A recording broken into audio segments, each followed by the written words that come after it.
frères et sœurs, enfants, jeunes hommes, jeunes filles, chers amis, bonsoir. Vous êtes sur YouTube ADD Nantes et vous pouvez aller aussi sur YouTube ADD Nantes, enfants et ados, avec le caméraman Stéphane. C'est une joie de venir chaque soir avec la parole de Dieu, de la partager, de fortifier votre foi et puis aussi de prier les uns les autres. Restez bien chez vous et dans peu de temps, nous l'espérons, nous aurons la joie de nous retrouver dans nos églises. Je vous invite à prendre votre Bible et avec moi, nous allons l'ouvrir dans l'Évangile de Jean, chapitre 3, à partir du verset 1er.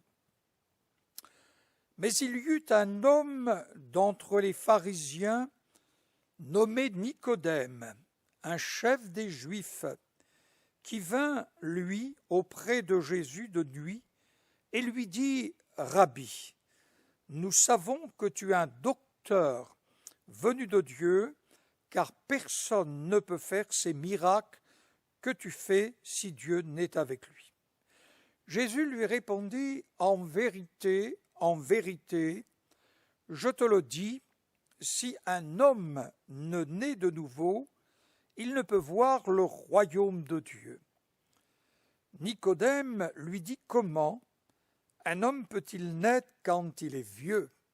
Peut-il rentrer dans le sein de sa mère et naître ?» Jésus répondit, « En vérité, je te le dis, si un homme ne naît d'eau et d'esprit, il ne peut entrer dans le royaume de Dieu. Ce qui est né de la chair est chair, et ce qui est né de l'esprit est esprit. Ne t'étonne pas que je t'ai dit, il faut que vous naissiez de nouveau. Le vent souffle où il veut, et tu en entends le bruit, mais tu ne sais d'où il vient ni où il va. Il en est ainsi de tout homme qui est né de l'esprit. » Nicodème lui dit, « Comment cela peut-il se faire ?» Jésus lui répondit, « Tu es le docteur d'Israël et tu ne sais pas ces choses. Il faut que vous naissiez de nouveau. » Permettez-moi de faire un retour sur l'actualité. Lorsqu'il y eut la fin de la Seconde Guerre mondiale, les uns et les autres ont pu dire « Il faut que nous construisions un monde sans problème, un monde sans haine, un monde sans violence, un monde sans guerre, sans drogue, sans discrimination, sans chômage. » Et puis, lorsqu'il y eut l'effondrement du communisme dans les pays de l'Est, lorsque le mur qu'on appelait le mur de la honte fut renversé, un ancien président de la République française a dit « Nous venons d'assister à la naissance d'un monde nouveau, il faut l'organiser. » Oui, nous avons cru, et beaucoup de personnes ont cru, mais aujourd'hui, personne ne le croit, et beaucoup sont troublés par ce qui se passe de par le monde entier. Et on remarque la fragilité de ce monde.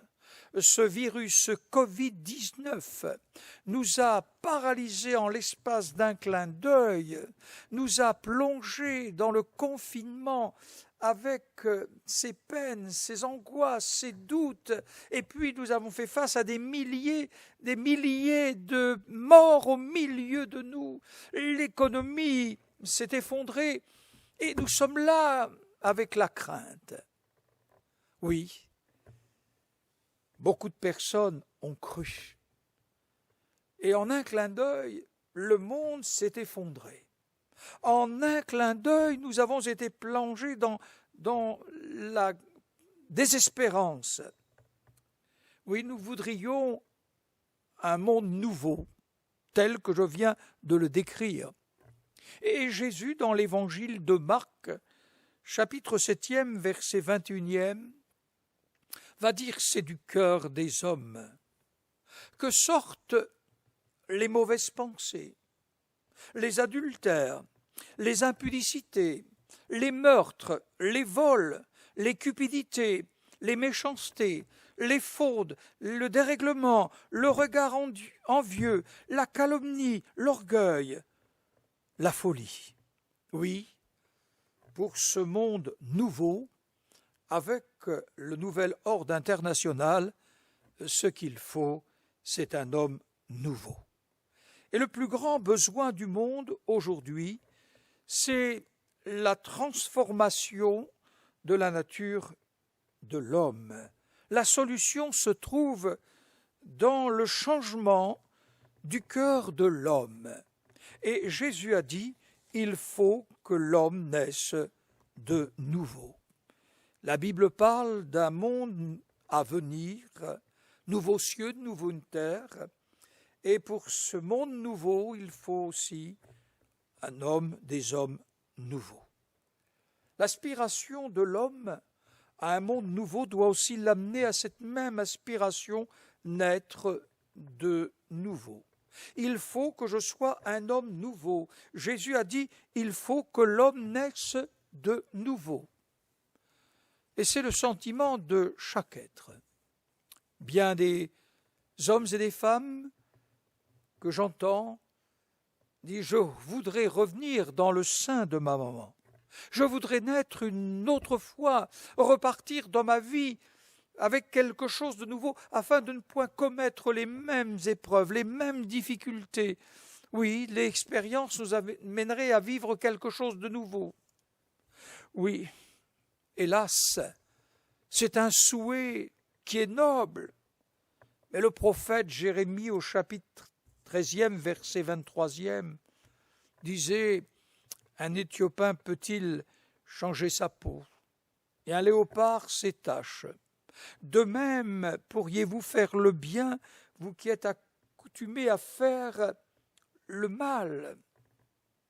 Oui, personne ne peut changer la couleur de sa peau. Personne ne peut enlever du léopard ses taches. L'apôtre Paul le dira lui-même, ce que la loi a fait, ce que la religion a fait de moi, un blasphémateur, un homme violent, un persécuteur. Oui,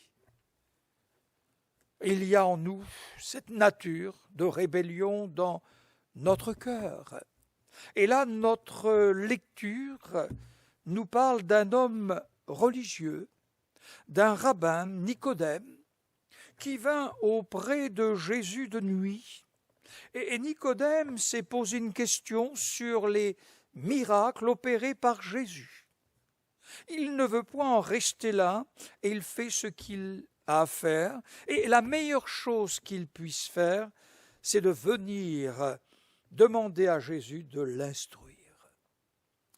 Mais Jésus ne va pas l'instruire sur les miracles, mais lui révélera un besoin intérieur personnel. Il faut que l'homme naisse de nouveau. Oui, ce que Nicodème ne va pas comprendre et ce que l'homme a du mal à comprendre, c'est que l'homme doit naître deux fois. La naissance qui nous introduit dans ce monde physique tel que nous sommes. Et puis la deuxième naissance est une naissance spirituelle qui nous vient d'en haut, qui nous vient de la gloire de Dieu, où nous recevons notre vie spirituelle de la part de Dieu. Oui, il faut que l'homme naisse de nouveau. Il fut très surpris lorsque Jésus lui enseigna la nouvelle naissance. Naître de nouveau. Comment un homme peut-il naître quand il est vieux? Peut-il rentrer dans le sein de sa mère et naître? Et Nicodème répondit qu'il ne pouvait pas remplir les conditions. Oui, si Nicodème avait assisté, par exemple, à l'enseignement de Jésus dans le temple, où ce pharisien prie, se justifie aux yeux de Dieu, montrant ce qu'il fait, ses 2 heures de prière, sa dîme qu'il donne, le jeûne qu'il donne, qu'il est meilleur que les autres, et pas comme le reste des hommes, comme ce publicain qui dit « Oh Dieu, sois apaisé envers moi », qui se frappe la poitrine. Oui, Seigneur, sois la victime expiatoire de ma vie, pardonne-moi. Oui, si Nicodème avait entendu cela, il aurait dit « Il faut qu'il naisse de nouveau ». Mais Nicodème, lui, avait une vie religieuse. C'était un homme bon, qui avait une morale, qui était religieux, qui lui aussi jeûnait 2 fois par semaine. Il passait 2 heures par jour en prière, il donnait 10% de ses revenus à l'œuvre de Dieu. Mais Jésus lui dit, cela ne te suffit pas. Il te faut naître de nouveau. Comment cela peut-il se faire? Et Jésus lui dit, mais tu es le docteur d'Israël et tu ne sais pas ces choses. Et quand tu ne les sais pas, tu ne les enseignes pas. Et ceux que tu enseignes, tu les prives de la grâce de Dieu. En réalité, tu as la clé pour ouvrir la porte de la science et tu ne peux y entrer et tu empêches d'y entrer ceux qui voudraient entrer. Vous vous souvenez de ce jeune homme qui a reçu l'enseignement d'un de ses docteurs et il vient vers le Seigneur et lui pose une question. Que dois-je faire de bon pour hériter la vie éternelle? Il était à la recherche de la vie éternelle. Du fait que Jésus était bon, il a obtenu le secret de la vie éternelle. Oui, Jésus est bon. Et donc, tu as obtenu le secret de la vie. Et tu peux me communiquer ce secret de la vie éternelle. Que dois-je faire de bon pour hériter la vie éternelle? Ce jeune homme veut faire quelque chose de bon pour gagner la faveur de Dieu et couvrir ses fautes par ses bonnes œuvres. Oui, dans l'évangile de Matthieu au chapitre 19e et le verset 18e, le Seigneur Jésus va lui répondre et il va énumérer en réalité 6 commandements. Tu ne tueras point. Tu ne commettras point d'adultère. Tu ne déroberas point. Tu ne diras point de faux témoignages. Honore ton père et ta mère, et tu aimeras ton prochain comme toi-même. Le jeune homme lui dit, mais j'ai observé toutes ces choses. Que me manque-t-il? Oui, j'ai observé toutes ces choses depuis ma jeunesse et dans ma jeunesse. Que me manque-t-il? Et Jésus va mettre le doigt en réalité. Et Jésus lui dit, si tu veux être parfait, va, vends ce que tu possèdes, donne-le aux pauvres, et tu auras un trésor dans le ciel, puis viens et suis-moi. Après avoir entendu ces paroles, le jeune homme s'en alla tout triste, car il avait de grands biens. Ô amis, quelque chose doit nous amener à l'interrogation, de ne pas nous laisser séduire dans cette période où il y a cette soif d'argent dans le domaine religieux. Oui, si l'on vous dit « vendez tous vos biens », réfléchissez. Jésus ne l'a pas dit à tous, il l'a dit simplement à ce jeune homme. Mais essayons de voir pourquoi ce jeune homme s'est trompé sur lui-même. Parce que Jésus lui a dit, mais tu aimeras ton prochain comme toi-même, tu aimeras ton prochain. Et donc lui, il a dit, mais j'ai observé toutes ces choses. Et Jésus lui demanda de vendre tout pour son prochain. En réalité, c'est une mise à l'épreuve. Aimer son prochain. C'est comme l'histoire Dans une période difficile, un couple priait avec ses enfants. Et lors de la prière, le papa demande à Dieu de ce que les voisins qui sont pauvres, qui sont dans le besoin, puissent être bénis. Donne-leur à manger. Et puis, après la prière avec les enfants, l'un des enfants dit « Mais papa, ta prière était exaucée. » « Ah bon? Tu as 2 sacs de pommes de terre à la cave. Tu peux en donner un sac. » Oui, l'enfant avait exaucé la prière. Il y a des choses simples. Tu dis que tu aimes ton prochain, que tu as observé toutes ces choses dès ta jeunesse et encore maintenant. Et que fais-tu pour ton prochain? Voilà pourquoi Jésus lui dit, mais va et vends tout ce que tu as et donne-le aux pauvres. En réalité, ce n'était qu'une phrase. Il disait aimer son prochain, mais il ne s'occupait pas de son prochain. Et la Bible nous dit, après avoir entendu cela, il quitta le Seigneur Jésus et s'en alla tout triste. Oui, ce jeune homme, comme Nicodème, avait besoin d'une nouvelle vie, de recevoir une nouvelle nature de Dieu. Il avait besoin d'une nouvelle vie d'en haut. Il pensait qu'il était impossible de naître d'en haut. Oui, cet homme qui est parti ne savait pas que de suivre Jésus, c'est lui qui a les grands biens. C'est lui qui a les grands biens spirituels, qui font dans notre vie tout ce que nous avons besoin pour notre marche avec Dieu. Ces richesses spirituelles qui nous sont données gratuitement par la foi parce que Jésus-Christ les a accompagnés, les a accomplis sur la croix du Calvaire. Oui, nous sommes riches spirituellement. Oui, nous avons un service social.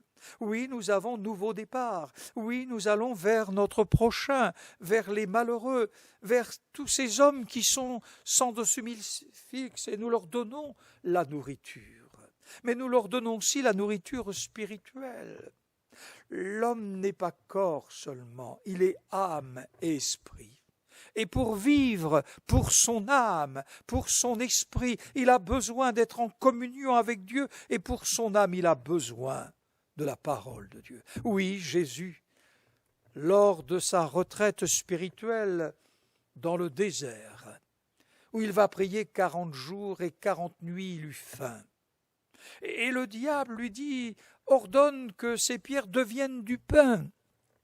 En un mot, le diable lui dit, mais l'homme pour vivre le pain, ça lui suffit. Mais Jésus ajoutera, l'homme ne vivra pas de pain seulement, mais de toute parole qui sort de la bouche de Dieu. Oui, nous avons un corps qui a besoin de médicaments, qui a besoin de vêtements, qui a besoin de nourriture, qui a besoin d'affection. Nous avons tant et tant besoin dans notre corps. Mais nous avons notre âme qui est spirituelle. Elle a des besoins spirituels, non point de spiritualité, mais du pain de vie qui est Jésus-Christ, le Sauveur du monde. Notre esprit a besoin d'être en communion avec Dieu. Oui, c'est un rabbin, c'est un docteur, c'est un homme bon, c'est un homme de bien. Mais vient-il de Dieu? Ou Dieu est-il avec lui? Est-il prophète? Plus encore. Oui, Jean-Baptiste savait que Jésus était le Fils de Dieu, qu'il est celui qui est l'agneau qui ôte le péché du monde, que c'est lui qui baptise du Saint-Esprit, que c'est le Messie, l'envoyé de Dieu. Oui, Jésus est aussi celui qui est descendu du ciel afin de nous révéler un royaume spirituel par lequel on entre par la nouvelle naissance et recevoir par la foi en Jésus-Christ la vie éternelle. L'apôtre Paul dira aux Romains, chapitre 14e, verset 17e, le royaume spirituel de Dieu, ce n'est pas le manger et le boire, mais la justice, la paix, la joie par le Saint-Esprit. Dans l'évangile de Jean, chapitre 5e, verset 26e, le Père a la vie en lui-même, ainsi il a donné au Fils d'avoir la vie en lui-même. Oui, Dieu nous a donné la vie éternelle, et cette vie est dans son Fils. Celui qui a le Fils a la vie éternelle. Oui, le témoignage de Dieu concernant Jésus est non seulement qu'il est parfaitement Dieu et parfaitement homme, mais aussi qu'il est le donateur de la vie spirituelle, et que cette vie spirituelle se trouve en son Fils, et la vie est le don de la vie. Oui, dans l'évangile de Jean, chapitre 5, verset 40, vous ne voulez pas venir à moi pour avoir la vie. Je crois que ce fut une grande tristesse. Si quelqu'un d'autre vient en son nom, vous l'acceptez, vous le recevez. Vous ne voulez point venir à moi pour avoir la vie. Oui, ils ont refusé de venir à lui pour avoir la vie. Ils ont fait un choix. Ils ont préféré les ténèbres à Jésus parce que leur œuvre était mauvaise. Oui, ce dont nous avons besoin, c'est d'un cœur nouveau. Et pour recevoir ce cœur nouveau, il faut que nous venions à Jésus-Christ, que nous lui demandions de venir dans notre cœur, de le régénérer, de le transformer, de le pardonner, de lui donner la nourriture spirituelle qu'est la parole de vie, la parole de Dieu. Oui, cette expérience est réelle. Nous sommes nés de Dieu, nous sommes nés d'en haut, parce que nous sommes passés par la croix. Oui, Nicodème, Jésus lui enseigna le serpent dans le désert. Il fallait que les gens regardent le serpent à cause de la morsure, de la rébellion des hommes pour être sauvés. Nous, il ne suffit pas de regarder la croix, il suffit de croire, non point dans la croix elle-même, mais sur Jésus-Christ, qui est mort sur la croix, qui a tout accompli, où Dieu a prouvé son amour. Oui, Dieu a tant aimé le monde qu'il a donné son Fils unique, afin que quiconque croit en lui ne périsse point, mais qu'il ait la vie éternelle.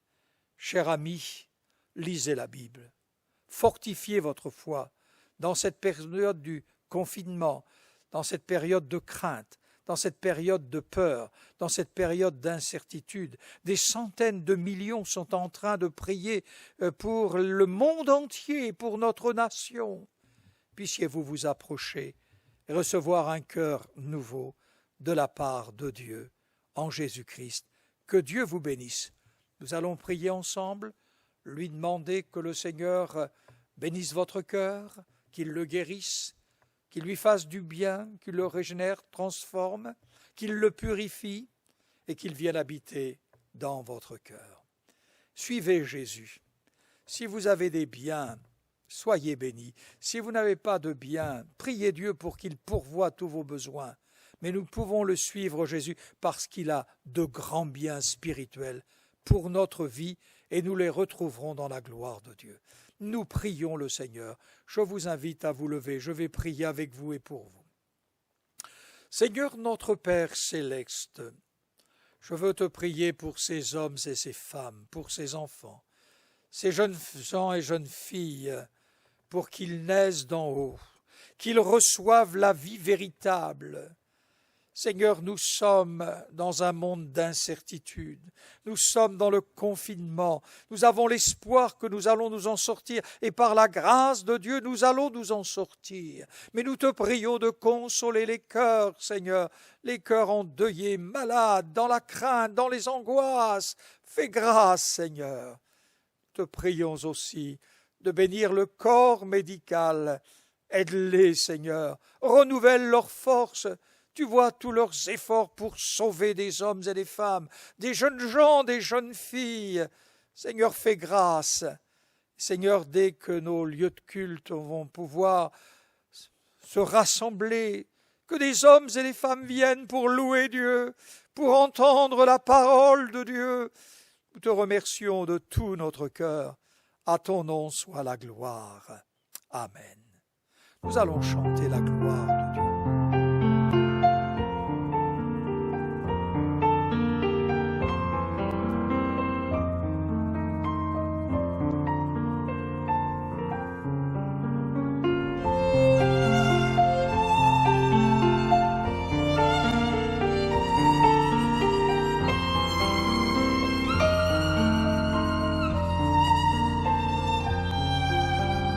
Les mots s'envolent, les vœux sont brisés et les promesses ne sont point tenues. Une famille divisée, l'amour déchiré, nuit après nuit, tant de larmes j'ai versé. Guéris mon cœur, calme ma douleur. Je choisis de pardonner et j'apprends à vivre, acceptant les blessures de mon âme. Viens guérir mon cœur, ô Seigneur.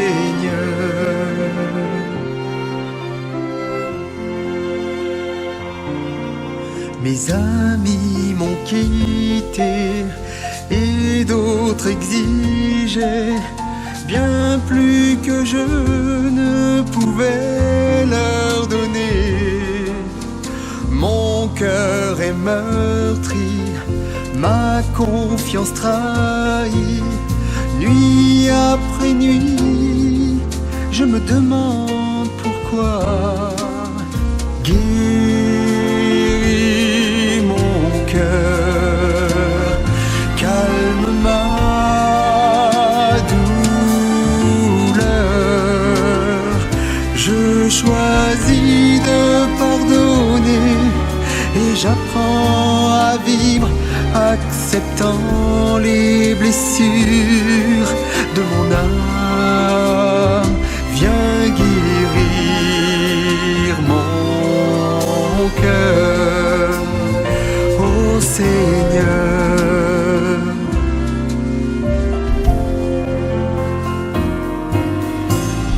Agenouillé à tes pieds, mon sauveur, que ma vie soit comblée de tes bienfaits.